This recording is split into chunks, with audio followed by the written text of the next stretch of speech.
My name is Linda. I'm 32 years old and I work as a physician at a clinic in Portland. I'm not wealthy and I don't live a flashy life, but I knew one thing for certain. Every detail of my brother Ethan and his fiancée, Sophie's dream wedding, had to be under my control. That was because I had handled every payment, negotiated with every vendor, and carefully planned every small detail myself. I was the only one who could manage all of it without mistakes, the only person who could quietly fix problems if something went wrong. The success of that wedding depended on my organization and attention to detail. Dreaming up beautiful ideas wasn't enough. Turning them into reality required precise planning and strict financial control. Growing up, my younger brother Ethan was always the center of our parents' attention. I was the reliable sister, the one who cleaned up the messes he left behind. When Ethan got engaged to Sophie 6 months earlier, I offered them what I thought was the ultimate gift. I would pay for the entire wedding, the venue, catering, decor, photography, music, everything. For 6 months, I managed the savings, negotiated contracts, and planned every detail, while they simply dreamed about their big day. My parents had always described me as calm, self-sufficient, and someone who didn't require much attention. Ethan, on the other hand, always needed support and guidance. I thought that by financing his wedding myself, I would finally step into the circle. Finally stop being the invisible helper standing quietly in the background. But Sophie had never liked me. She saw my practicality and grounded approach as an obstacle to her vision of perfection. That day, she told me plainly that I didn't belong in the wedding I was paying for. Something inside me broke. It felt like an internal explosion. I realized I was financing my own exclusion, spending my money on people who didn't want to include me, but erase me. The betrayal happened during the wedding rehearsal, at the very venue I had personally chosen and paid for. I arrived early on Thursday evening to go over the final details with the vendors. I was holding my thick planning binder close to my chest, dressed in a simple blue dress. Riverside Gardens, where the wedding was supposed to take place, looked breathtaking, even more beautiful than I had imagined in my mind. I had visited 10 different venues before finding this one, and in the end, I had chosen the most perfect option. Lights shimmered between the oak trees, and the colors created by the sunset formed what felt like a magical painting. Every detail had been selected with my taste in mind. Every detail had passed through my hands. Then Sophie arrived. She was supposed to be wearing a simple bridal dress for the rehearsal, but instead she appeared head to toe in expensive designer clothing. Beside her stood 5 bridesmaids, all blonde, all tall, all looking as if they had stepped straight out of a fashion magazine. "What are you doing here?" Sophie asked, her voice sharp, cold and cutting. I blinked, confused. "I'm here for the rehearsal. I just wanted to make sure everything is ready for tomorrow." "You're not part of the wedding party," she said, her voice dropping lower, her tone icy. "And honestly, you don't really fit the atmosphere we're going for." Behind her, the bridesmaids exchanged glances and quiet laughs, as if I were part of some private joke. My cheeks burned and my chest tightened. "I'm Ethan's sister," I said softly, almost defensively. I had assumed I would be treated as family, but clearly my presence hadn't even been considered. Sophie stepped closer, lowering her voice so only I could hear her. "I think it would be better if you didn't come tomorrow. This is our day. It's not about making everyone comfortable." I looked out across the garden, hoping Ethan would step in and defend me. But he was on the other side of the venue, deep in conversation with a groomsman, not looking in my direction at all. Sophie's smile, on the other hand, was cruel and resolute, as if this moment, this erasure of my presence, had been carefully planned. "You don't belong here," she said. "Leave." Her words hit me like a physical blow. I was being pushed out of a wedding I had financed with my own money, a wedding whose every detail I had personally chosen. Every floral arrangement, every chair, every strand of lights had been paid for from my account. My heart felt heavy as I clenched my car keys with trembling hands, my breath shallow and uneven. Everything there was mine. The flowers I had chosen after 3 different test arrangements, the catering menu I had approved, the band I had selected after listening to dozens of demos for months.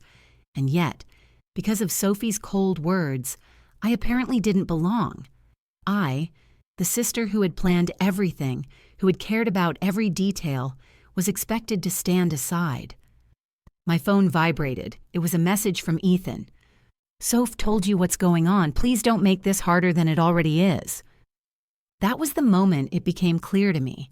This wasn't just Sophie creating problems. This was a coordinated plan to erase me completely from their special day, using my own money to do it.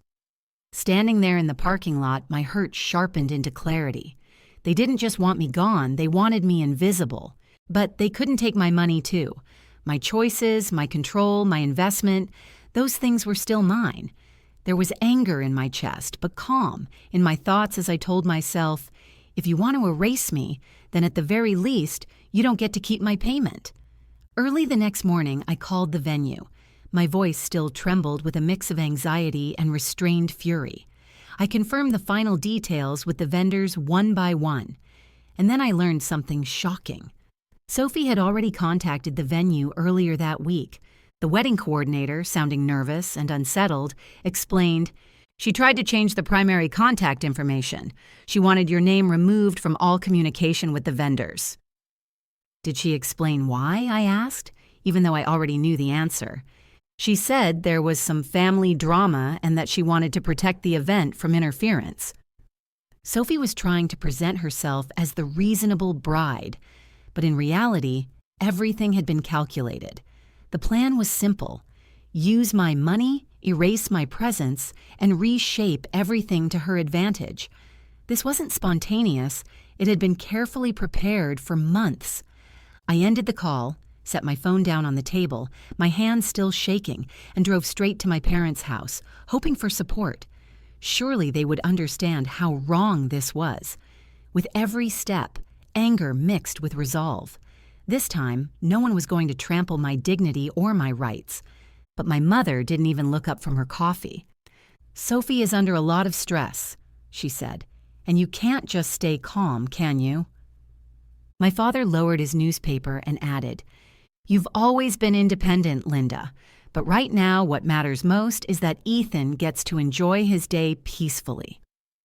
They suggested that I simply not attend the wedding, to keep the peace, to make sure Ethan could enjoy his special day without complications. My parents were choosing Sophie's comfort over my dignity. "I paid for everything," I said, my voice barely steady. "You were very generous," my mother replied, "but speaking up now won't change anything." In that moment, I felt as though attending my own brother's wedding was somehow unreasonable, as if I were the problem. Have you ever been in a situation like that, where your family accepts everything except you? If this sounds familiar, share your thoughts in the comments. Sometimes the people closest to us hurt us the most.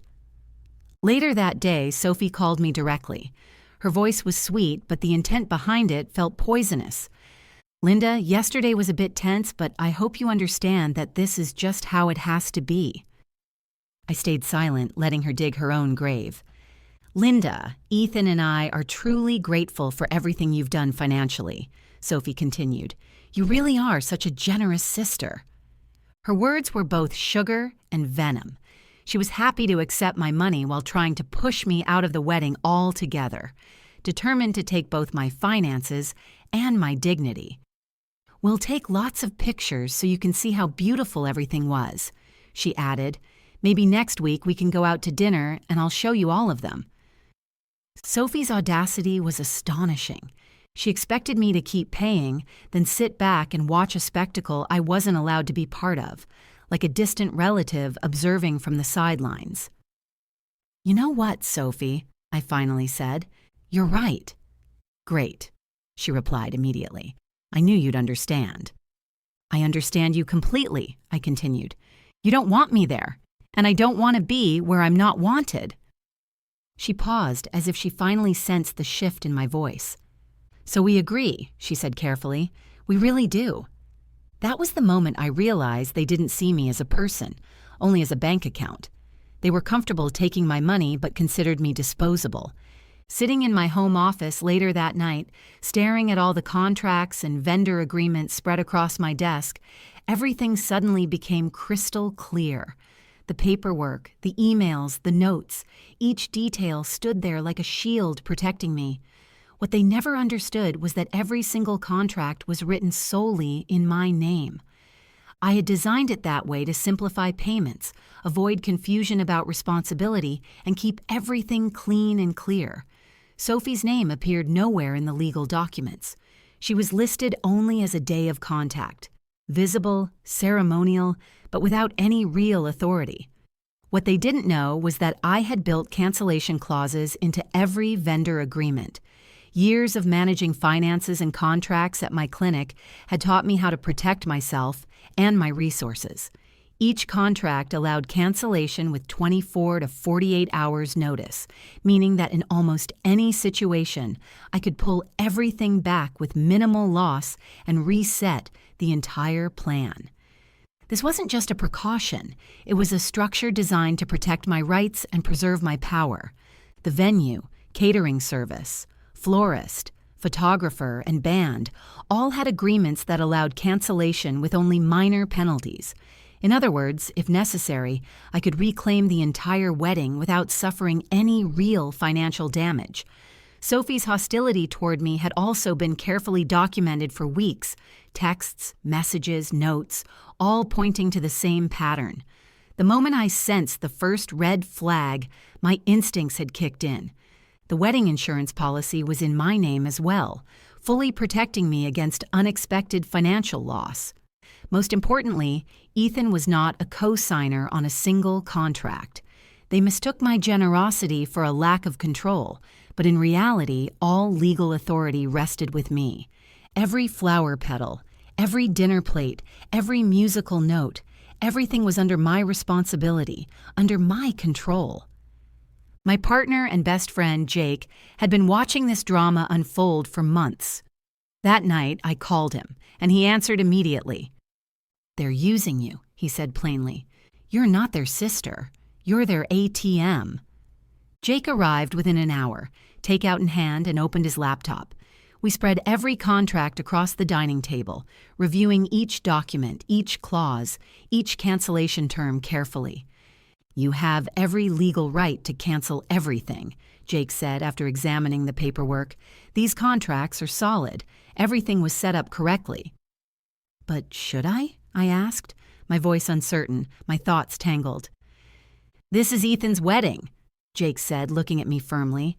"And if you're not considered family when it comes to being present, then you're not considered family when it comes to paying either."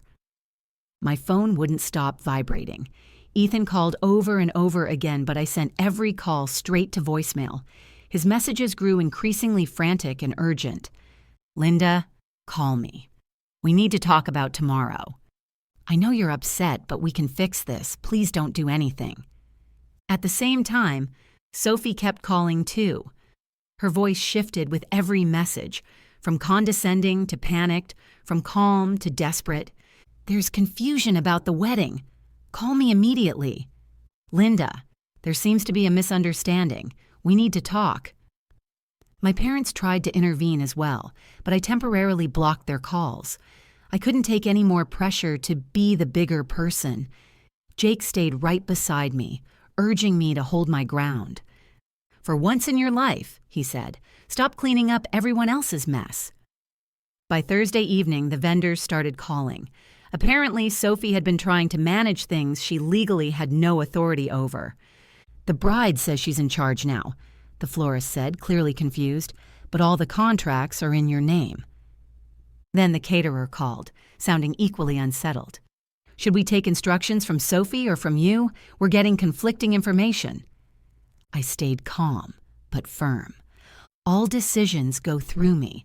I am the contract holder." The tension in the room reached its peak. Every detail, every obligation, every floral arrangement, every plate was under my name. That night, Ethan showed up at my workplace.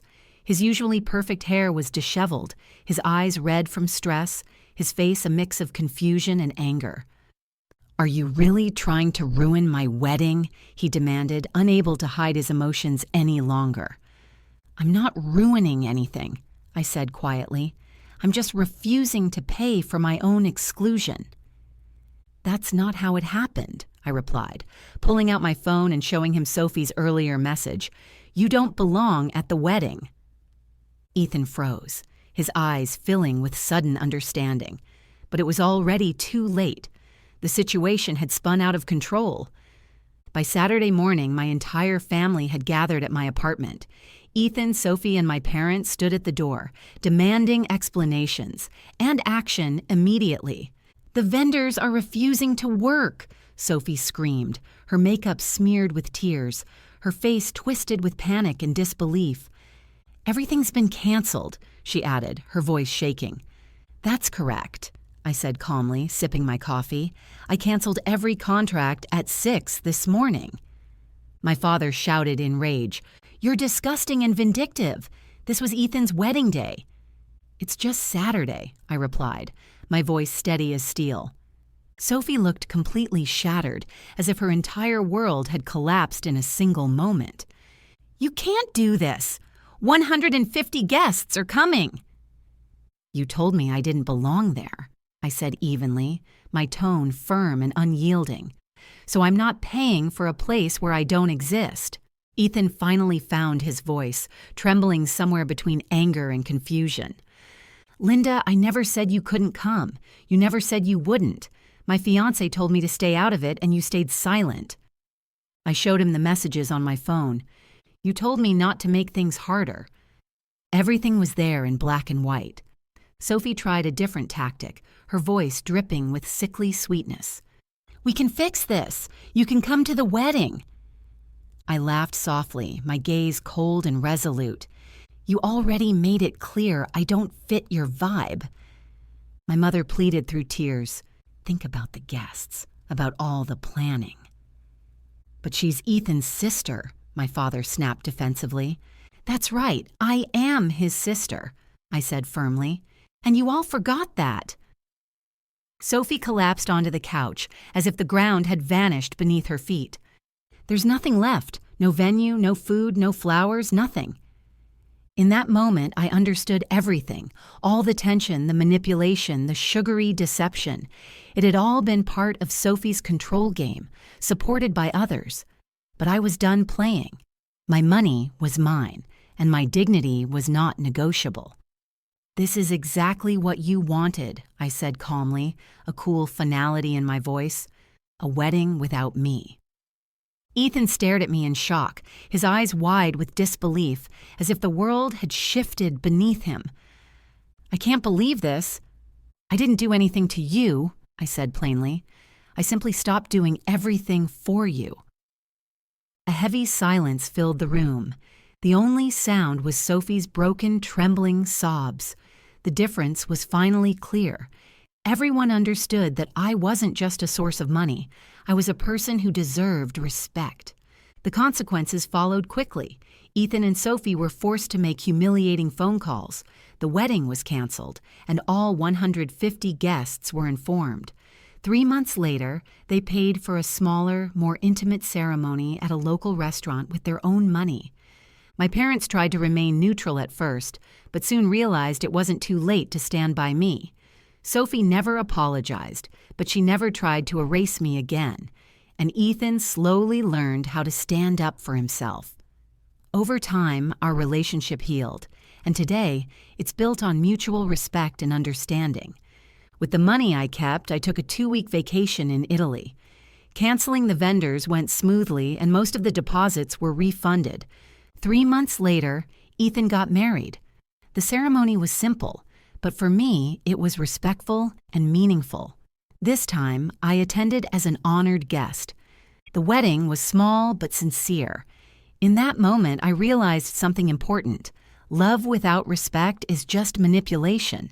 Family boundaries and personal dignity matter more than keeping the peace at any cost. For once, I didn't fix anyone else's problems. I protected myself. If you're the family member who pays for everything but is never appreciated, this story is for you. Sometimes the strongest move is doing nothing for people who refuse to value you. Your voice, your boundaries, and your choices matter most. Where are you watching from? Let me know in the comments, and subscribe for more stories about betrayal, justice, and personal strength.